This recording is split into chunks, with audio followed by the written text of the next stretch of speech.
Hello বন্ধুরা, সবাই কেমন আছো? সবাইকে গোপুস ওয়ার্ল্ডে অনেক স্বাগত জানাই। দেখো, আজকে হচ্ছে শনিবার, এটা বিকালবেলার ভিডিও দিচ্ছি আমি।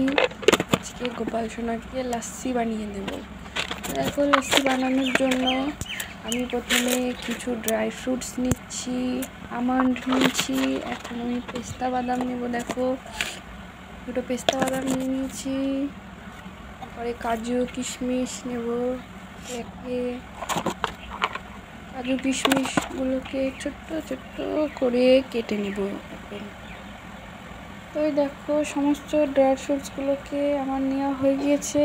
এবার আমি পাশে একটা গ্লাসের মধ্যে দই আর চিনি দেখো ফেটিয়ে রেখে দিয়েছি, যাতে চিনিটা গলে যায় তাড়াতাড়ি করে। আমি আরেকটু ভালো করে দইটা ফেটিয়ে নিচ্ছি।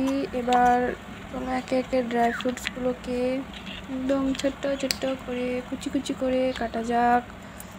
তো তোমরা যখন আমার ভিডিও দেখছো, আমার চ্যানেলটা সাবস্ক্রাইব করে দিও, ভিডিওগুলো লাইক করো। আর চ্যানেলে অনেক সুন্দর সুন্দর ভিডিও রয়েছে, সেইগুলোকে দেখো আর আমাকে একটু সাপোর্ট করো সবাই। তো দেখো, ড্রাই ফ্রুটসগুলো কেটে নিচ্ছি। এখন পেস্তা কাটা হয়ে গেছে। এবার কাজু বাদামগুলো একদম পাতলা পাতলা পিস পিস করে কেটে নিচ্ছি।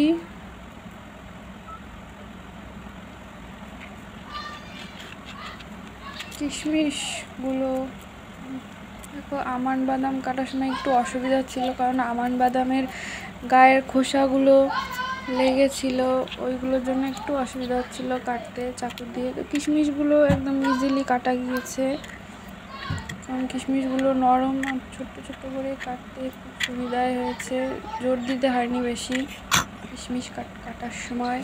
তো দেখো, পাশে আমি দুটো আমন্ড আর একটা কাজু বাদাম রেখে দিচ্ছি। এটা আমি পরে লাস্সির উপরে সাজানোর জন্য আমি রেখে দিয়েছি ওর মধ্যে। দেখো, আমি লবণ নিয়ে এসেছি, এখানে লবণটা আনতে ভুলে গিয়েছিলাম। দেখো, এখানে একটা ছোট্ট এলাচ নিয়েছি, এলাচের দানাগুলো দিচ্ছি আমি, লস্যিটাতে ভালো ফ্লেভার আসবে এলাচের দানাগুলো দিলে। আর এখানে আমি একদম 2 চিমটে মতো লবণ দিয়ে দিলাম। লবণ দিয়ে ভালো করে আরেকবার ঘুলে নিচ্ছি। তো দেখো, এই বোতলটা হয়তো তোমরা দেখেছো শর্ট ভিডিওতে, মাটির বোতল। এটা জল রাখলে জলটা অনেকটা সুন্দর ঠান্ডা থাকে, ফ্রিজে রাখা লাগে না। আর দেখো, দইটা কত সুন্দর করে জলের সাথে মিশে গিয়েছে, তো একটু পাতলা হয়ে গিয়েছিল। আমি আবার দই নিয়ে এসে আবার ওর মধ্যে একটু দই দিয়ে দেব। দেখো, দইটা আমি দিয়ে দিচ্ছি। এবার একটু ঘন হয়েছে, তো আর একটু দিয়ে দেব এবার, তাহলে বেশি উপরে যে মালাইগুলো রয়েছে দইয়ের উপরে ওইগুলো দিয়ে দেব।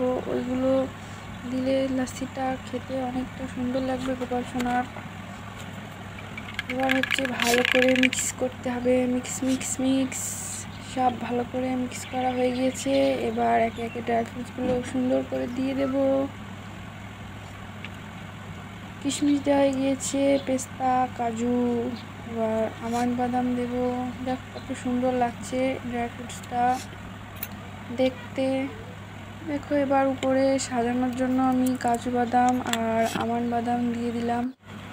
দেখো, আমার লাস্সিটা বানানো হয়ে গিয়েছে আর কতটা সুন্দর লাগছে দেখো দেখতে। এবার দেখো, একটা শরবত বানাবো আমি। তো দেখো, একটা জিনিস দেখাই তোমাদের, তোমরা আগে দেখেছো কিনা জানি না। তো আমি গ্লাসের মধ্যে প্রথমে চিনি আর একটু জল দিয়ে ভালো করে মিশিয়ে রেখে দিয়েছিলাম। চিনিটা অনেকটা গলে গিয়েছে।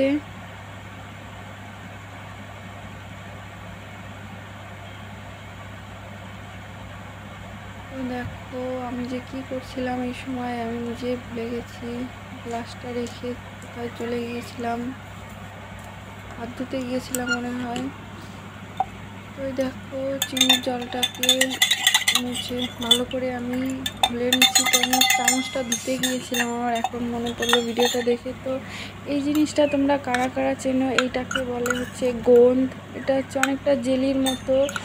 এইটা আমি মিশো থেকে নিয়েছি। মিশো ফ্লিপকার্টে দুটোতেই অ্যাভেলেবেল আছে। আর এর শরবতটা গরমের দিনে খাওয়া অনেক উপকারী আর অনেক টেস্ট লাগে এটা খেতে। তো আজকে গোপাল সোনাকেও এগুলো শরবত করে দেবো আমি বিকালবেলায়। একটু লবণ দিয়ে দিলাম, এর মধ্যে লেবুও দেওয়া যায়। তো লেবুটা আমার ঠাকুর ঘরে আনা ছিল না, তাই আমি লেবুটা দিইনি। লেবু দিলে আরও বেশি ভালো লাগে। তো দেখো এবার ঠান্ডা ঠান্ডা জলটা ঢেলে দিচ্ছি। ঢেলে দেওয়ার পরে ভালো করে একটু ঘুলে নেব। ভালো করে ঘুলে নিতে হবে যাতে সমস্ত কিছু মিশে যায়।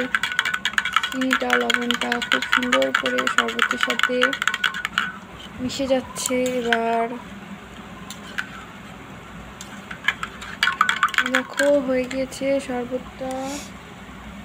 দেখো শরবত আর লাস্সি দুটোই তৈরি আমার। এই দেখো গোপাল সোনা বসে রয়েছে আর দেখছে যে দিদি ভাই কী করছে, আমাকে কেন দিচ্ছে না এখন। এই না গোপাল সোনা, এগুলো সব তোমার জন্য আমি বানাচ্ছিলাম, শরবত আর লাস্সি।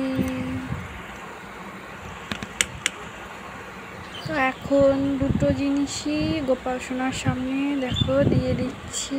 গোপাল সোনা তো সবসময় খুশি থাকে, এগুলো দেখে আরও খুশি হয়ে গিয়েছে গোপাল সোনা। শরবত আর লাস্সিটার উপরে একটা করে এবার তুলসী পাতা দিয়ে দেব। তোমরা এইভাবেও বাড়িতে লাস্সি বানিয়ে ভগবানকে নিবেদন করতে পারো। আর এই লাস্সিটা খুব সুন্দর স্বাদ হয়, খেতে অনেক সুন্দর লাগে। তো ভোগের উপরে তুলসী পাতা দিয়ে দিচ্ছি। তো শরবতটা একটু ভালো করে গুলে নিলাম আমি আর একটুখানি। তো এবার দেখো ঘন্টা বাজিয়ে দিচ্ছি। বিকালবেলায় আরতি করি না, কিন্তু ঘন্টাটা বাজিয়ে দিই আমি, কারণ ঘন্টা না বাজালে নাকি ভগবানের ভোগ নিবেদন মানে ভোগ খায় না নাকি ভগবান। তো ঘন্টা বাজাচ্ছি, আমার ভোগ নিবেদন করতে মনে ছিল না, আমি এখন ভোগটা নিবেদন করে দিচ্ছি। তো আজকের ভিডিওটা এখানেই শেষ করছি বন্ধুরা। তোমরা সবাই ভালো থাকবে, আমার চ্যানেলটা সাবস্ক্রাইব করে দেবে, লাইক করবে আর সমস্ত ভিডিওগুলো দেখবে। অনেক সুন্দর সুন্দর ভিডিও রয়েছে চ্যানেলে। আবার অন্য কোনো ভিডিওতে দেখা হবে। সবাই ভালো থাকবে।